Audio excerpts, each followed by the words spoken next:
tuned into TobiTalks, Special Edition, from RN to Medical Doctor. Now, you guys know TobiTalks is a platform for highlighting nurses across the world who are doing amazing things in fields that we didn't even know we could do. Okay, so I had to make this a special edition because I know a nurse who went from literally being a bedside nurse to becoming a medical doctor. And let me tell y'all something. I really don't hear that at all. I never hear someone going from RN to MD. It's always RN. I was going to be an MD, but then, about 8 or so year plus of school, minus student loans, as Sally Mae, equals being broke for the rest of my life. So yes, a lot of people really don't continue on that journey if their journey was to pursue medical doctor. And I actually want to take this opportunity to do a special edition because I had the amazing opportunity of interviewing Dr. Crystal. I can just call her Crystal. I got to call her Dr. Crystal because she went from being a RN to a medical doctor. And y'all, she is dropping so much knowledge, starting from how she did it as a nurse, the things that she learned, how she left a Ivy League hospital to kind of get in the ropes and roll up her sleeves and really get some skills going on, to going to medical school outside the country and so much more. But you already know I'm getting really excited and I'm talking too much. So let's go ahead and hop into this conversation. Whoop, whoop. So girl, I love to get into the nitty gritty. Let's go ahead and hop into this. Tell me, how did you even become a nurse and what led you down that path to where you are currently as a doctor? I want to hear it all. Like, that's so cool. So tell me about that. It started off back in high school, where I knew I wanted to be a doctor, but I was like, am I going to do biology or chemistry, So I was a part of an organization in high school called Health Occupation Students of America, and we were doing some clinical rotations at Memorial Hospital.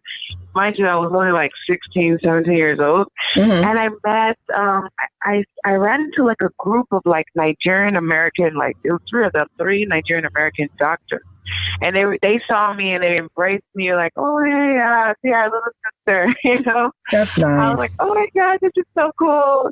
Yeah, there were doctors and everything. I was like, this is what I want to be a doctor too. And they're like, okay. One of the girls was like, you know what? I really advise you, instead of majoring in biology or chemistry, major in nursing.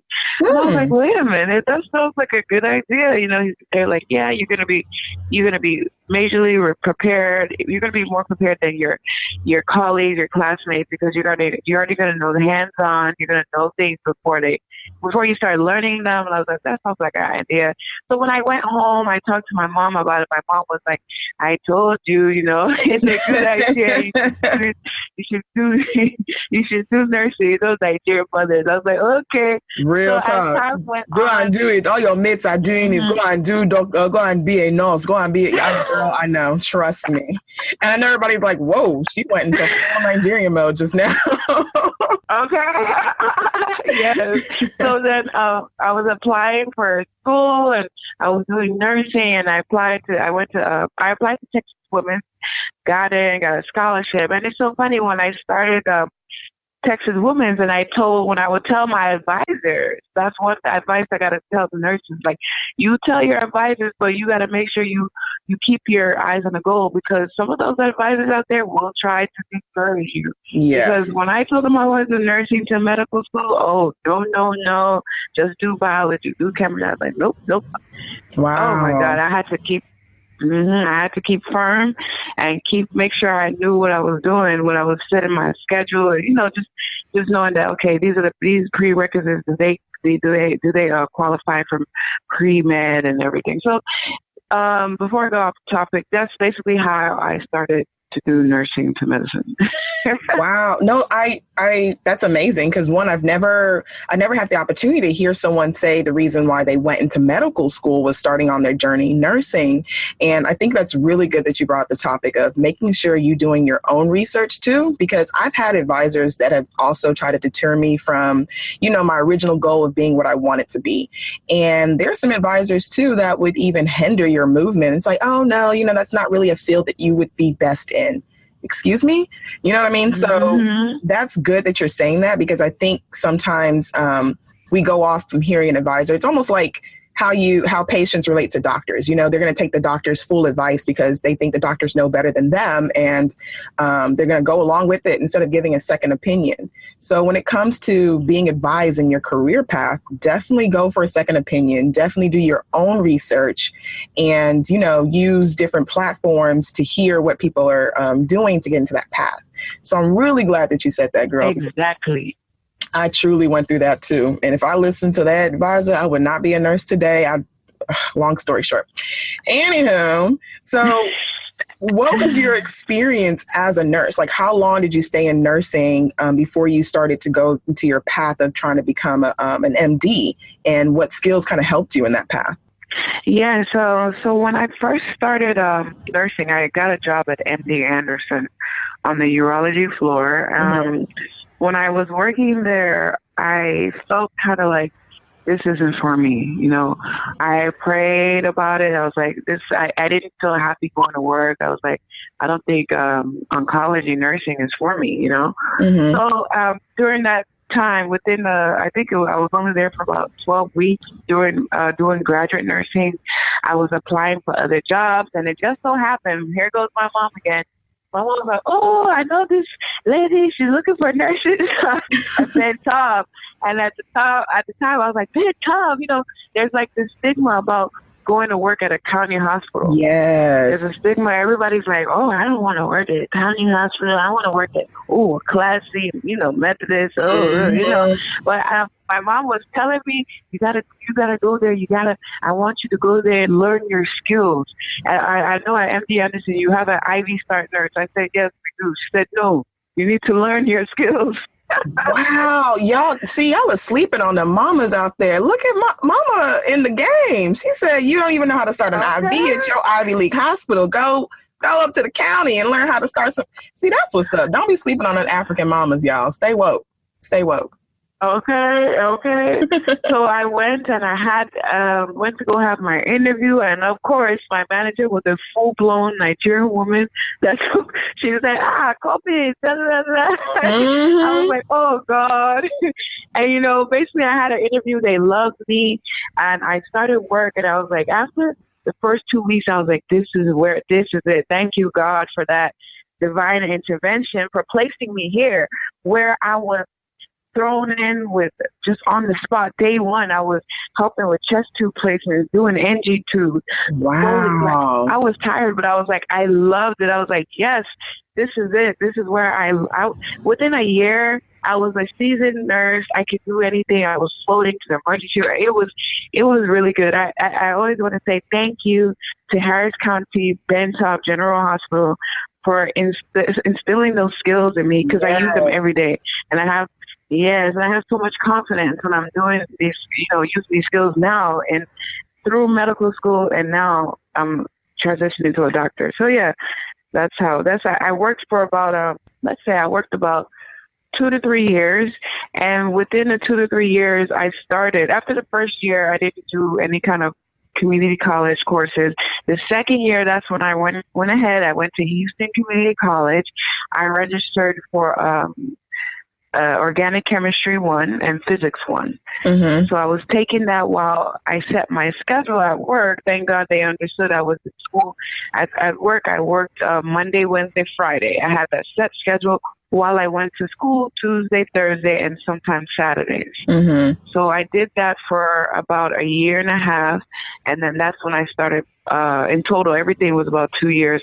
Then I started applying for medical school. Whoop, whoop. First of all, big ups to Ben Taub for getting this nicely seasoned nurse together. Okay, big ups. And I like how you talk about, being able to work with a hospital that does recognize your growth and education, and they were able to work with your schedule. I mean, that's a huge deal, and you were smart. Mm-hmm. You went to community college like me as well. I'm also an HCC alumni. I also went to Houston Community College and got my credits up before I started nursing school. So that was really smart to do because you saved a lot of money. I mean, it's literally like slices the cost of tuitions at a big university, not even in half, almost like 1/3. So it's really, really good to do your research on the community college you can go to get some of these classes. And what I loved about when I went to community college, girl, our classes were really small, and especially when you're dealing with these science classes where you really got to know your stuff, the size of the class really matters. Yeah. Teacher can actually take time to answer your question instead of a class of 200 where you hope to email the teacher and they email you back. This one, you got a class of 30, maybe 40, and you're able to work together, ask questions together, get in study groups. So I really enjoyed that at HCC.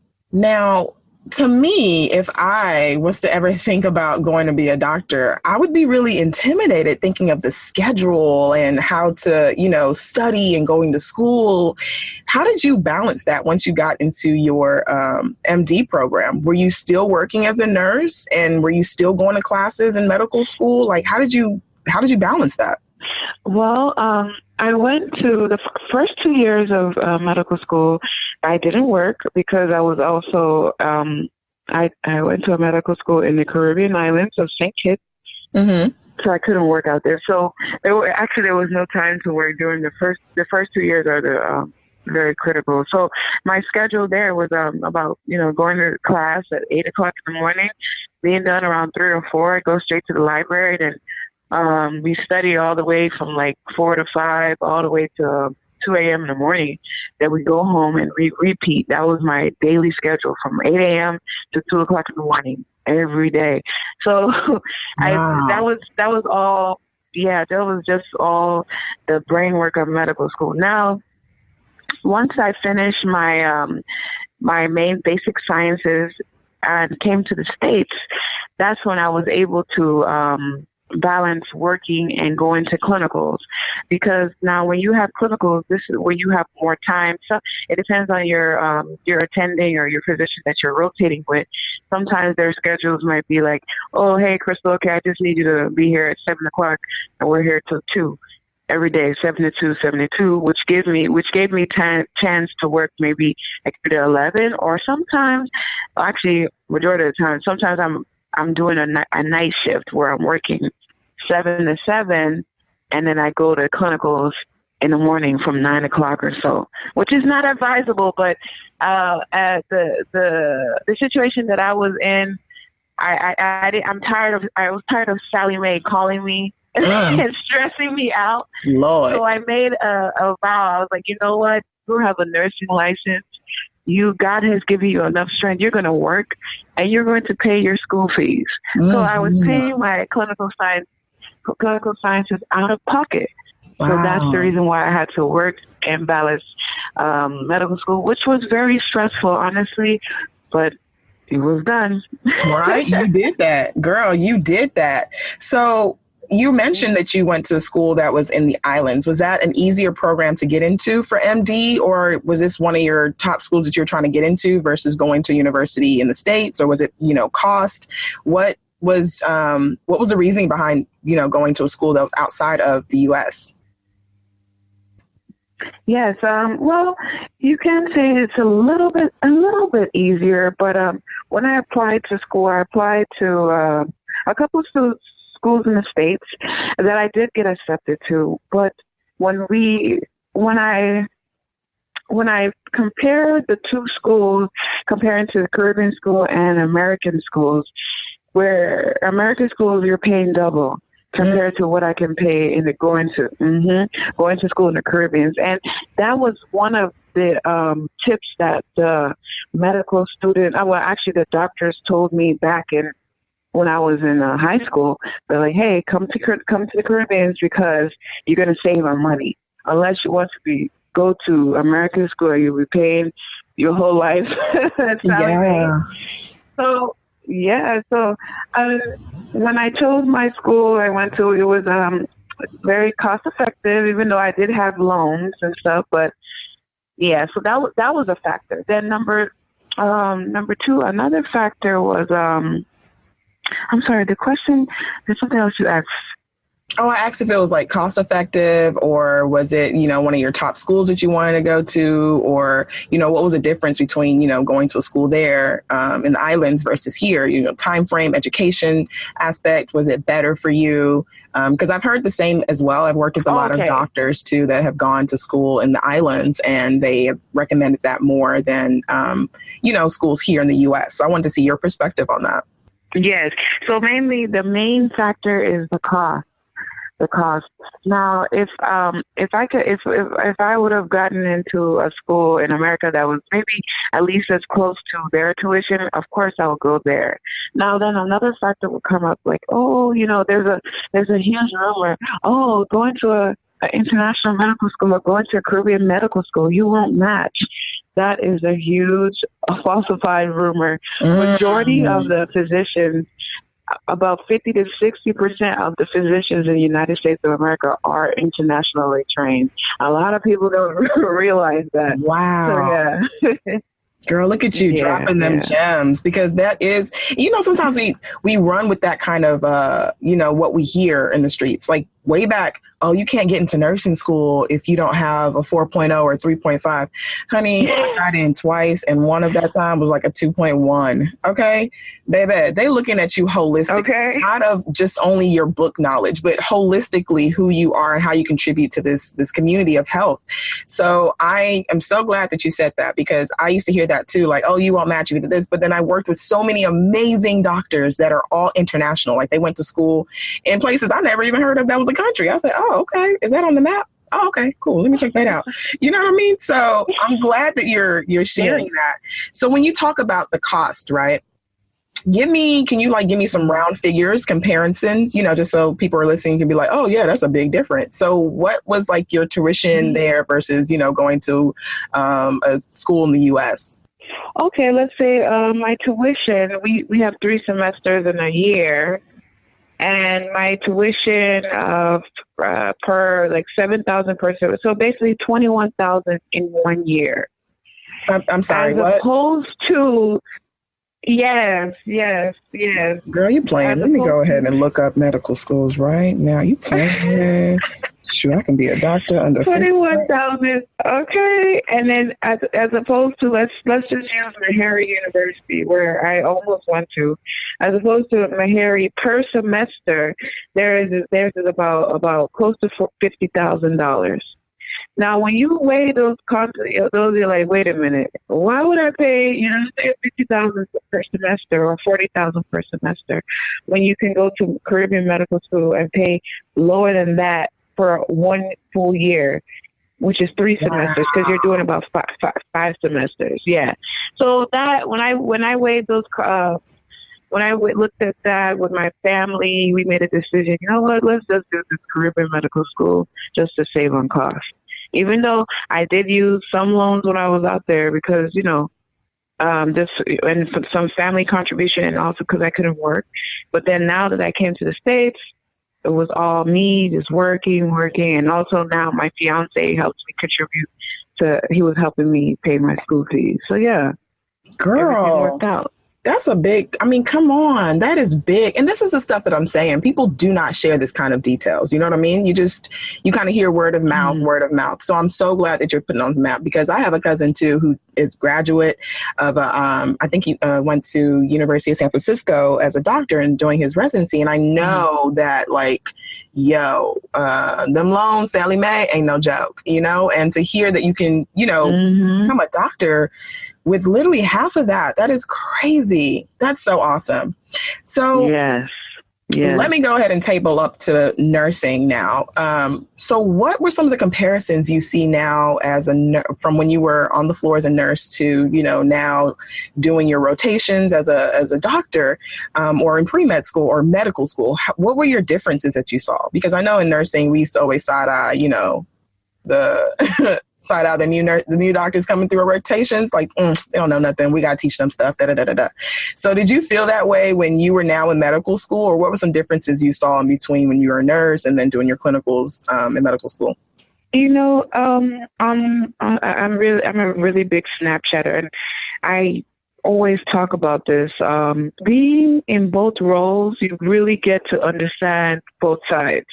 Because I can be in that nurse role and I'm like, oh God, these new residents, they don't know how to put in orders, you know.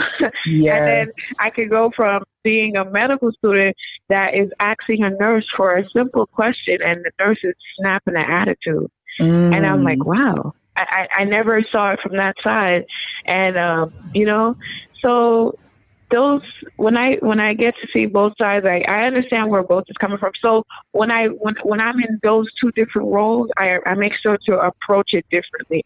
As a example, what happened to me like a month ago, as being a med student, I made sure before I went to go ask the nurse anything, I read the chart. I looked up everything I needed to look up before I asked her, hey, how was this patient? And I'll be like, oh, I saw that you documented that he had a JP output of 80 cc's. Did any other events happen? You know, that kind of, I approached it differently so that, yeah, because when you come in to ask a nurse question at 6 o'clock in the morning during crunch time, you know, she doesn't have time to be taking time to go, oh, let me show you this, you know? So when I noticed when I did approach it differently, the nurse was more receptive. Now, coming off from nursing, when I was in a nursing role, talking to the new residents, I actually had more sympathy for them because I realized coming in, I see, wow, they just kind of throw those residents in. They don't really give them too much of an orientation, and they're just ordering order sets, and you kind of just have to, you know, just not really baby them, but kind of have pity for them in a way. So now when I'm in that nursing room, I'm like, oh, are you a new resident? You're like, yeah, I understand how you feel. Here, let me help you out. Exactly. You know?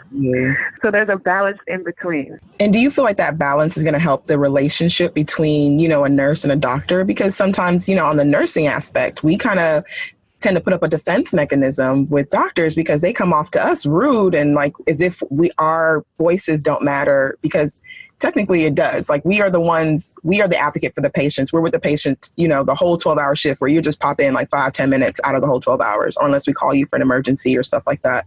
So do you feel like being able to see both roles, you would be able to better, you know, even help residents communicate with the nurses where it doesn't feel like we are beneath you, but then you need us too, you know, to know what's going on with the patient. Do you know what I mean? Yeah. I agree. Yeah, I feel like it will be, because you're able to relate more, both sides will be more understandable. That's so true. And it's so needed, because that used to be the one annoying thing. Like, and I didn't care. And then that's when I first had to learn to find my voice in nursing, because I used to be so scared to call the doctor, especially if you're working night shifts, call the doctor at 2 a.m. or 3 a.m. when you're really concerned about your patient, you know? And I got to the point where, look, my patient needs you. So are you going to be here or what? Like, I had to, because you literally are the voice of the patient. I've already documented this is a vital sign, I've given this medication. They're still at a pain of 8. I need you here to come assess this. We got to pull this cast off. What's good? You know, and you have to learn how to build that confidence to talk to a doctor that way. But when you've been around doctors that have, like, you know, kind of yelled at you in front of patients or made you feel belittling, or make you feel belittled because you might not know something, that's where that relationship gets really, really difficult. So it's good to see that, you know. Yeah, it's really difficult. Really difficult. But I'm glad that you see both aspects. So what is one of your highlights now, moving from nursing to being a doctor? Like, what is one of your big highlights that you really, that you want to emphasize now in your new position? A highlight, I guess, when you transition to a physician now, I'm like, I understand how a nurse feels when she calls you at 2 a.m. and you're rude to her, you know. Yeah, and it's so funny. During my while I'm working as a nurse, and they find out that, oh wait, she's in medical school. I hear some things they say like, oh, you better not be like this. You see how this doctor, Krista, you better not become one of those doctors. I'm like, oh no, of course, I will never. You know, I'm gonna be, as they say, a person with a nurse's heart and a doctor's mind. So that's the best of both worlds right there. So that is. Yeah, that's my highlight. So why did you choose to go to be a doctor and not like a nurse P or a doctor in nursing? Why is it that you chose to go the medical doctor route instead of, MP or doctor of nursing practice? Oh yeah, that's a great question. Can I get spiritual on your Girl, you question? get whatever you want. This is TobiTalks. Talk about it, boo. Okay. So, like I said before, the different divine interventions, starting from high school, the young doctors, then my mom talking in my ear, and then here comes, when God sees you, when God gives you a vision, and when you know that this is what you're supposed to do, there's always going to be hindrance, or there's going to be testing, and people coming to take you off of your line. So I was, after I went to Texas Women's University, the advisors were all up in my ear, discouraging me left and right. Tell my mom, I was like, no, keep your eyes on the goal. And I was always confessing, and, going to Texas Women's University was the number one and the most competitive nursing school in Texas. So, us being there, when I say us, was a struggle being there at some times. In nursing school, I was tested by many people, and the thing is that I always came out as top 10. I was always a top 10 student in my class, and people didn't understand how I could balance and go out and party with my friends and come back the next day and make an A on my pathophysiology exam and still maintain my 3.8 GPA throughout. Come through, sis. From undergrad to nursing school. So yeah, so that was that's another thing. So going from that transition, when I was like, okay, medical school. Then while I was working as a nurse, I got a lot of advice. Hey, why are you doing medical school? Why don't you just go to nurse practitioner school? Stay in your roles. I thought about it. I was like, you know what? That sounds like a good idea. That's what I was thinking. And I would go home and, look into it. Then I stumbled upon the first DMP program. They were doing something in Arizona State University. I called the counselor. She was like, oh my God, you're a perfect candidate. You know what? We can even give you a full ride. Come to Arizona State University. I'm loving your transcript. I'm loving your drive. Come the DMP route. There was a lot. And then even to go to become a dentist. Randomly somebody was talking to me and I was like, so at the end I realized, I was like, Crystal, you have to seek God's guidance before you make any of these decisions. So I was a nurse practitioner. People were emailing me. The Arizona State University lady was on me. Then the whole dentistry school. Then of course medical school was still there. So I had to literally seek God. I had to pray. I prayed. I remember I prayed, I fasted, and I remember I went to church, and the pastor was like, you have so many different options, but you have to see God's vision, what God wants you to do. And I prayed and I had faith, and I was confessing every day, God, just guide me. Right now I'm kind of confused. Like, there's so many things I could go into. And I went to sleep and I woke up in the morning and I was like, Crystal, Obih, MD. That's it. I remember that day. I had chills. I woke up. I was like, Crystal, Obih, MD. Before you knew it, I cut off all those people in my ear. Nope. Wow. I focused on everything. I went straight to go and do my exam crackers, preparing for my MCATs. And that's it. The sky was the limit from there. I stayed on the road. People they still tried. Nurse practitioner, nurse. I was like, nope. God said I'm going to be a doctor, so that's what I'm going to be. I'm going to be a medical doctor. And that's it. Yes. Oh my. As you're talking, like I'm literally like walking back my own life path, girl. And you have no idea what that means to fully know the path that you're on. Seek God, and I know some people are like, oh, I don't care what God you believe in. You can believe in whatever name you want to call your God. At the end of the day, seek some higher power intervention and truly like be at center with yourself and know what you're called to do, because you can get pulled in so many directions and you truly don't know what God has for you, you know, and what you're truly at best at. And when you were saying all this, I remember when my first nursing school program. And I remember nursing school was very different for me. Like the expectations were very different from what I was used to. And I excelled when it came to, you know, sciences and everything. That's what got me into my first nursing school. And when I didn't do well that first time, like my first exam, I like failed it with like a 60 something, or, you know, that was like a big deal. And I was like, what? I studied for this. And I remember going to my teacher, or not my teacher. Yeah, actually my teacher, me and another friend of mine who was a different race than me. We both went to the teacher, and she went ahead of me, and she was in there for a good 45 minutes. I was like, dang, I thought I was going to, you know, look over our test, see all this kind of stuff. So I'm pretty excited thinking, okay, this teacher spent the same amount of time with me. I can go over what I missed.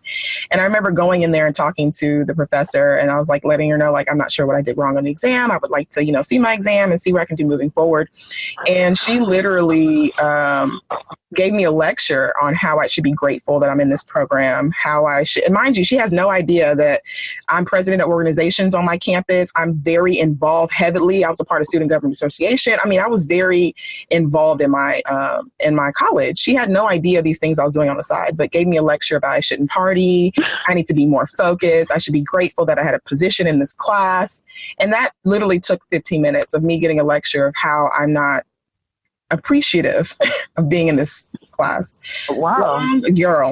Long story short, I ended up failing that nursing program, and I didn't get kicked out. I just failed a course that semester, and I could not get back in. And I just like, you know what, Lord, I'm just going to go a whole different route. I'm going to do psychology because I really like psych, and I'll just do an accelerated program in nursing if it's for me. Because at that point, I thought it wasn't for me, and people were making me feel like it wasn't for me. Because even in college, when I would people ask like, "Oh, what's your major?" I'm like, nursing. Like, what? I thought it'd be communications or marketing or business, because I was such a very outgoing and very had a lot of leadership skills. So I was even second guessing my own nursing choice, you know? And at that time, my parents, being Nigerian, wanted me to be a pharmacist, wanted me to be a doctor. And it was just you being pulled from so many angles. And I remember since I failed that course, it killed my GPA. And I remember my close friends of mine that were applying to nursing school too, they were like, you should apply. And I was like, no, I'm good. I'm going to go my psych route and all this stuff. And one of my friends, Gabby, shout out to Gabby and Faith, they kept like just going in my ear left and right about, you know, applying to this nursing school. I ended up applying literally the last day because I had no expectations to go. I did not want to go back to nursing school. I was already burnt and like, you know, already kind of emotionally drained from what I went through the first time. And lo and behold, I'm about to graduate a semester before, and I find out I get into this nursing program. And I'm like, how did I get in? Because I'm like, my GPA was a 2.1. My GPA was so low. I was not looking forward to going. And all of a sudden I was the only one out of my friends who got into that program. And I was like, shut up. You know, and I literally had to leave all that in God's hands, let him be the decision maker of my journey of my life, you know?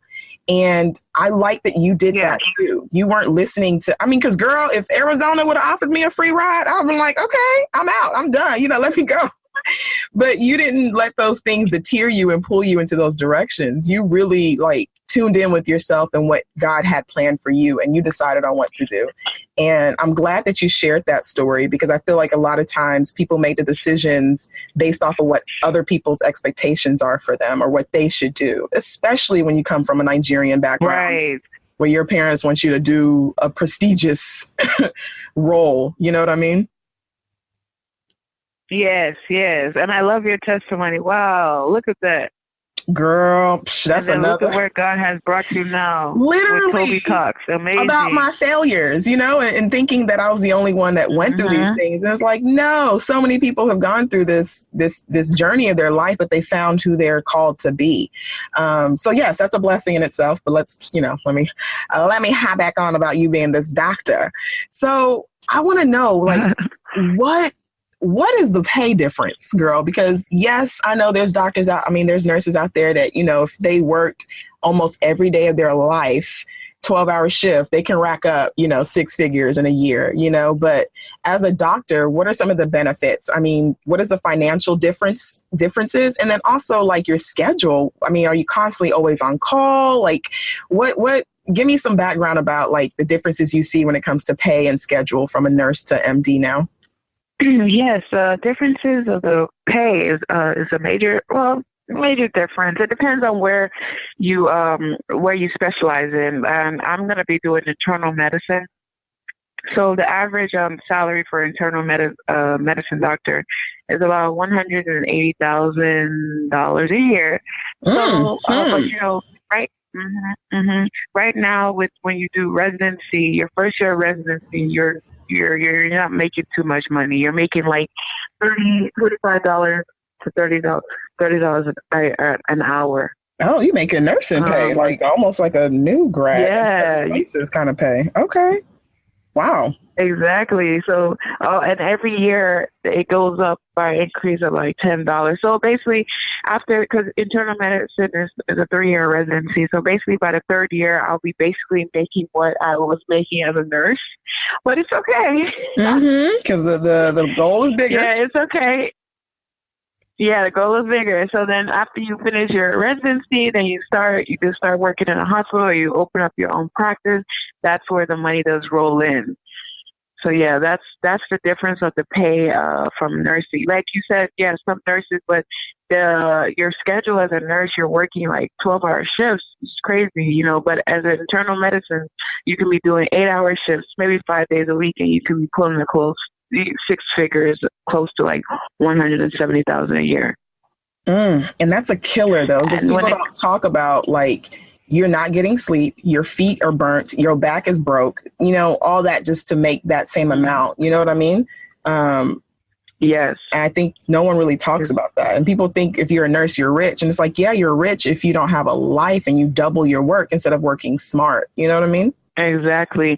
And when it comes to the time schedule, like, so when you're in residency, yeah, you're going to have those tough nights or those tough days where you're working kind of like a nurse, but even kind of worse because you're working straight 24 hours without any sleep, and then maybe you have to sleep for like 12 hours and you do another 24 hours straight, or 36. Sometimes some doctors that are on call, they can be working from 7 to 7 nonstop until they have somebody come in to take over. So I feel that's the most stressful part, is being when you're doing your residency, where you're on call, or even when you're out and when you're off and you're on call covering for the night, you still have to answer your phone at 2, 3 o'clock in the morning to give an order to a nurse, or you might have to even come in if it's an extreme situation. But once you're done with residency, you get your job inside a hospital, or you start your own practice. And what would your schedule be like? Your schedule when you start in the hospital? Like, what kind of schedule are you looking for that would be a balance for you that doctors can do? Because, I've read articles that, doctors and even, residents, they kind of get burnt out from, doing 24 hours, 3 times or 4 times a week, and how that is really, that could almost be a risk, not even almost, that could be a risk to patient care and stuff when you're dealing with doctors that are, sleep deprived and tired. And so what is your outlook on that? And like, what kind of schedule are you trying to do once you, get into your role that will keep you having a steady life? Honestly, I feel like my outlook for when I start residency, I feel like I've already prepared myself because of what I do now, from going from work 7 to 7 and then going to clinicals from 9 to 5 and then coming back to work. I barely sleep. I take power naps. I've trained myself to take power naps. I know it's not all that same, but when the time comes, residency, I'll be ready for that crazy schedule. But the transition, once I finish residency, I'm looking forward to what I want to do. I want a 9 to 5. Going 9 to 5, because I know by then I'll be, have my kids.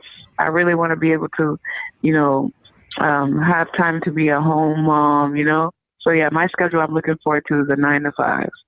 That's really good to hear that, because that's actually the reason why I kind of went from kind of left bedside and went into, the role of a quality improvement specialist as a nurse, was to kind of have that steady schedule, and still benefit from, financially being stable as well as a nurse. So I'm glad to know that even in the MD route, which there's tons of doctors that, work in clinics and even do telehealth and telemedicine and stuff, that are able to balance that schedule. So it's good to know that that's an avenue for you.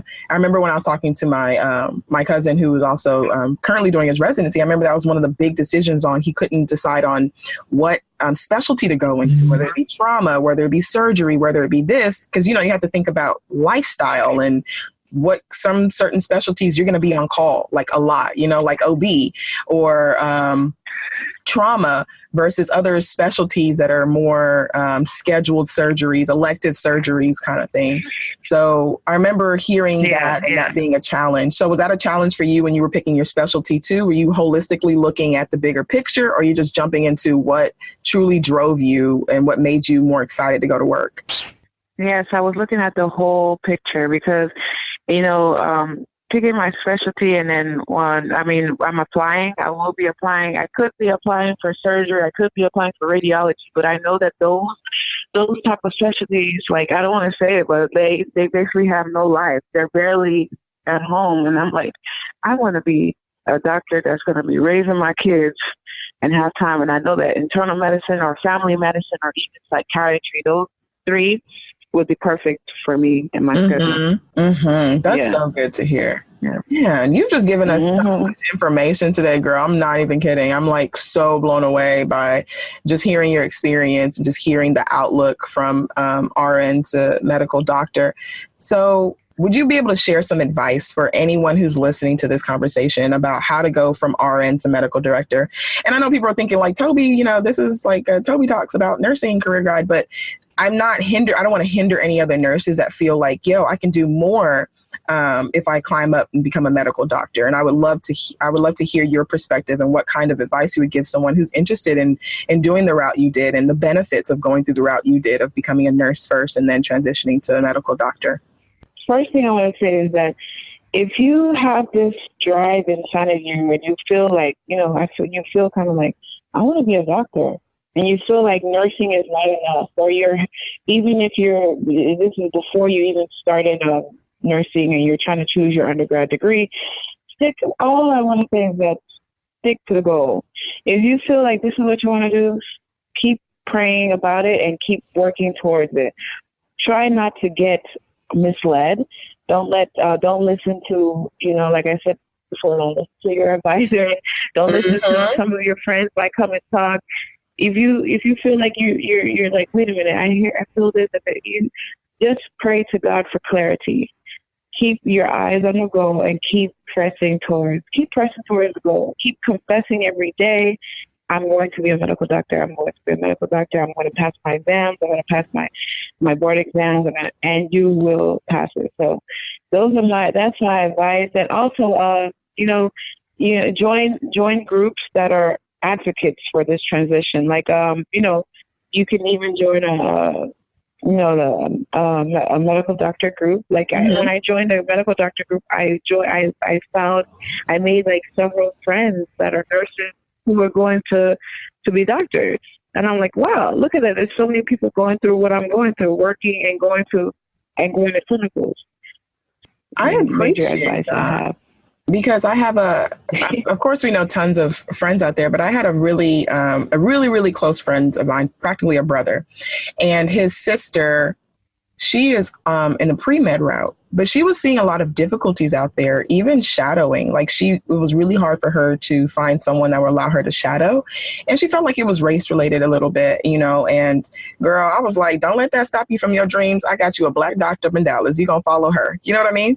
But I hooked her up real quick. I have a wonderful friend who's a doctor. She does an amazing job in the ER of Parkland. Whoop, whoop.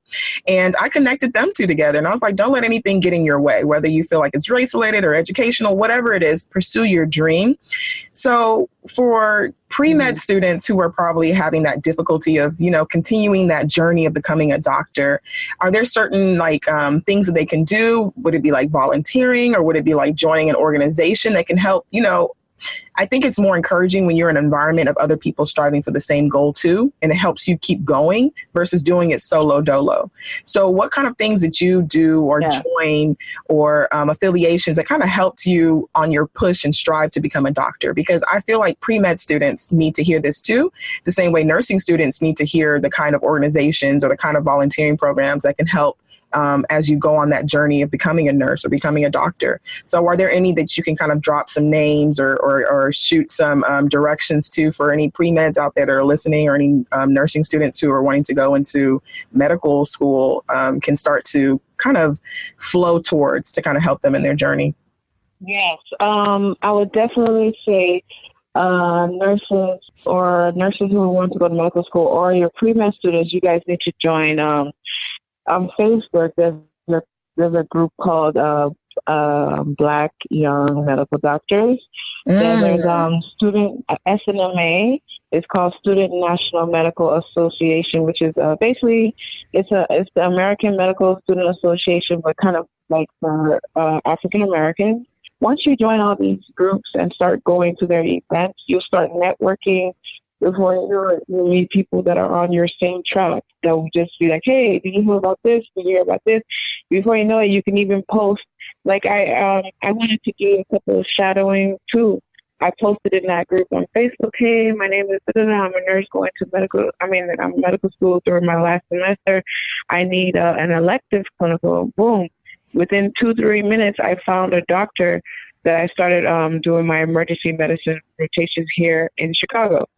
Wow. So it's all about networking. It truly is. And that's the same thing that goes for nurses out there. It's truly about networking. And that's where you're going to get your resource and your knowledge and what to do in certain situations or certain scenarios or certain fields. Is truly through those networking associations and using social media to your benefit.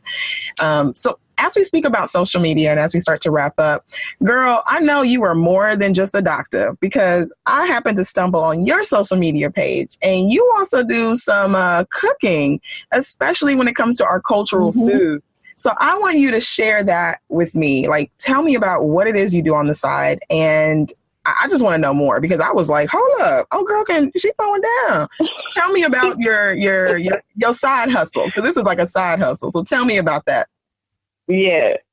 Okay. So I'm the CEO of Kego's Kitchen, which is basically a food blog, and where I post a lot of yummy recipes that I really focus on posting a lot of African recipes that kind of with a twist. I do a lot of Nigerian American food fusions. Then I also have another side where I post healthy options as opposed. So, with Nigerian food, you have the famous jollof rice. But I have a recipe on my blog where you're focused on cauliflower jollof rice. Or if you want to eat if you want to eat the famous egusi soup instead of eating with pounded yam, I have a recipe on my blog where you can do cauliflower fufu or zucchini fufu. Wow. Yeah. So I'm growing to integrate. Now that I'm a doctor, I want to integrate the whole healthy transition as a Nigerian.